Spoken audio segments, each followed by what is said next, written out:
Laine Rebelle s'est basée sur l'expérimentation qui avait été menée par les agriculteurs, les éleveurs eux-mêmes, pour prouver que la laine des brebis de race un peu rustique qu'il y a sur le territoire, donc la Mourée rousse et la Préalpe du Sud, pouvait faire du fil, et un fil qu'on pouvait tricoter et dont on pouvait faire des articles tout à fait commercialisables. Donc on a décidé d'aller voir des éleveurs, d'aller trier la laine sur les chantiers de tonte et de faire transformer cette laine en fil et ensuite de pouvoir en faire des articles tricotés. Le fait d'avoir démontré qu'on pouvait en faire du fil, c'était vraiment important parce que la valorisation, elle passe aussi par ce qu'on peut voir, toucher.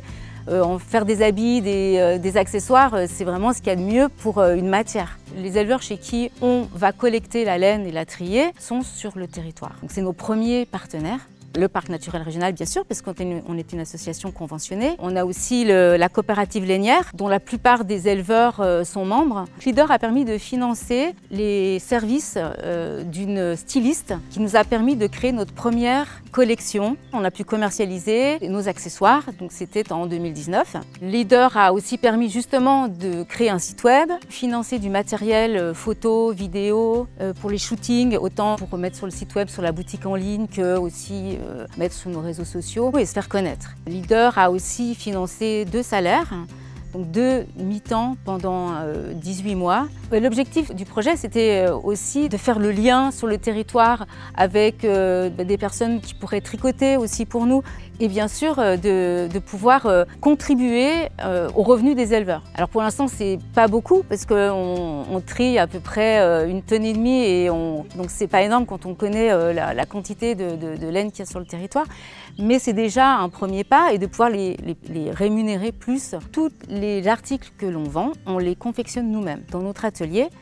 Ce modèle-là, par rapport à la quantité qu'on peut produire, je ne peux pas inonder le marché de produits pour être viable à long terme. Ce qui est prévu, c'est de vendre beaucoup de fils, donc c'est de transformer beaucoup plus de fils qu'aujourd'hui, donc plus trier, donc plus acheter aux éleveurs, afin de vendre ce fil à des fabricants de tapis tuvetés. Donc c'est dans ce sens-là qu'on va, dans le programme prochain de coopération, expérimenter un produit que l'on aura trié nous-mêmes de manière beaucoup plus artisanale que les grands trieurs. Ça nous permet aussi de certifier l'origine de notre laine, parce que ça nous a été demandé d'assurer cette traçabilité et cette origine locale française, mais en grande quantité, afin de pouvoir, sur une année, en triant à peu près 3000 kilos, donc 3 tonnes, vendre 1 tonne de fil à un ou des fabricants de tapis tuvetés, ce qui permettrait de couvrir une année de tous les frais et charges de l'entreprise et de pouvoir aussi continuer cette production